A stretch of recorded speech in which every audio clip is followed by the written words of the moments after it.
জুলাই আগস্টের গণ অভ্যুত্থানে যত শহীদ শাহাদত বরণ করছেন, আমরা তাদের আত্মার মাগফিরাত কামনা করেছি। এখানে সম্মিলিতভাবেই আসলে আমরা কখনোই চাই নাই যে আমাদের দেশে এরকম হত্যা, নিপীড়ন, অত্যাচার, নির্যাতন হোক। পেশাদারিত্বের ঘাটতি নিশ্চয়ই ছিল এবং অতি উৎসাহী কোনো সদস্য অথবা যে কারণেই হোক রাষ্ট্র যারা পরিচালনা করতেছিলেন তাদের দিক নির্দেশনার সঠিক দিক নির্দেশনার ঘাটতি ছিল নিঃসন্দেহে, যার কারণেই এইরকম দেশটা আসলে একটা একটা নৈরাজ্যকর পরিস্থিতি থেকে, এবং আমরা বলবো যে যারা জীবন বাজি রেখে দেশটাকে উদ্ধার করেছেন তাদের প্রতি অবশ্যই আমাদের শ্রদ্ধা ভালোবাসা আছে। আমরা চাই প্রত্যেকটি ঘটনার সুষ্ঠু সঠিক তদন্ত সাপেক্ষে যেন ন্যায় বিচার হোক। তড়িৎ গতিতে কোনো কিছু করলে সেক্ষেত্রে হয়তো ভুল ত্রুটি থেকে যেতে পারে।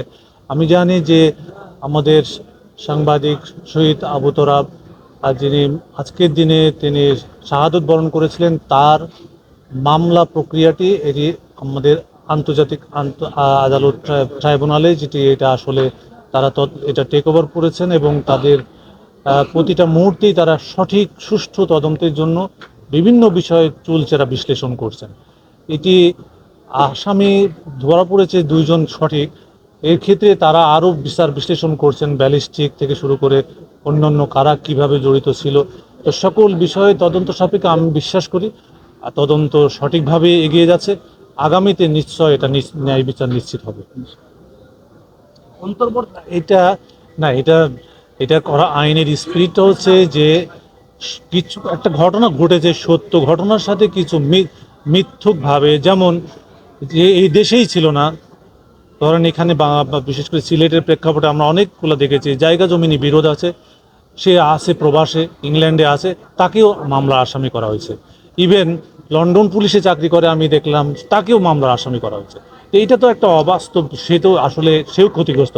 এটার উদ্দেশ্য হচ্ছে ন্যায় বিচার নিশ্চিত করা, তদন্তের জন্য সঠিক তদন্ত এই সময়ের এই ইন্টারিম পিরিয়ডে চার্জশিট বা তদন্ত শেষ করার আগ মুহূর্তে যারা প্রকৃতপক্ষে জড়িত নয় তাদের বিষয়ে এটার সুযোগ নেওয়ার কারো সুযোগ নাই। এটা যাতে করে প্রতিটা স্তরে স্তরে এটা তদন্ত এবং তদারকি হবে। এর পরবর্তীতে এটা কিন্তু নিরীহ নির্দোষ লোককে মুক্তি দেওয়ার একটা সুন্দর পন্থা হয়েছে বলে আমরা মনে করি। মামলার আসামি তো অনেককে বিভিন্নভাবে দোষী কেউ নির্দোষী, কারোর ব্যক্তিগত আক্রোশ থেকে, কারো কোনো ঘটনার প্রেক্ষাপটে তারা অনেক সময় আসামি করে।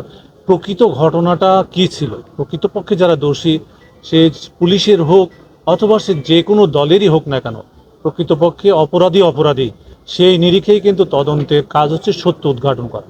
সেই হিসাবে যারা প্রকৃতপক্ষে দোষী হবে, আমরা বিশ্বাস করি এই বিষয়ে আমাদের এখান থেকে মনিটরিং সেল, প্রত্যেক ইউনিটের মনিটরিং সেল আছে এবং বিভাগীয় পর্যায়ে আমাদের যেমন আমরা পুলিশ কমিশনার, ডিআইজি সাহেব সহ এবং সিনিয়র অফিসারদের নেতৃত্বে এখানে মেন্টরিং সেল এবং স্বয়ং আমাদের আইজিপি স্যার নিজেও এটা দূর থেকে কানেক্ট হয়ে এই মামলাগুলা সঠিকভাবে তদন্ত হচ্ছে কিনা সে বিষয়ে কিন্তু গভীরভাবে এটা বিশ্লেষণ করা হয়। এবং আমরা বিশ্বাস করি যে বর্তমান পুলিশ আপনারা নিশ্চয় দেখছেন, আমরা অত্যন্ত পেশাদার এবং জনতার পুলিশ হয়ে এদেশের সত্যিকার অর্থে এদেশের কল্যাণের জন্য, দেশপ্রেম চেতনায় উদ্বুদ্ধ হয়ে আমরা এদেশের মানুষের জন্য কল্যাণে কাজ করে যাচ্ছি।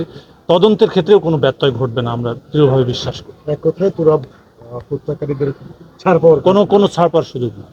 যে অপরাধী সে তার কোনো ছাড় পাওয়ার সুযোগ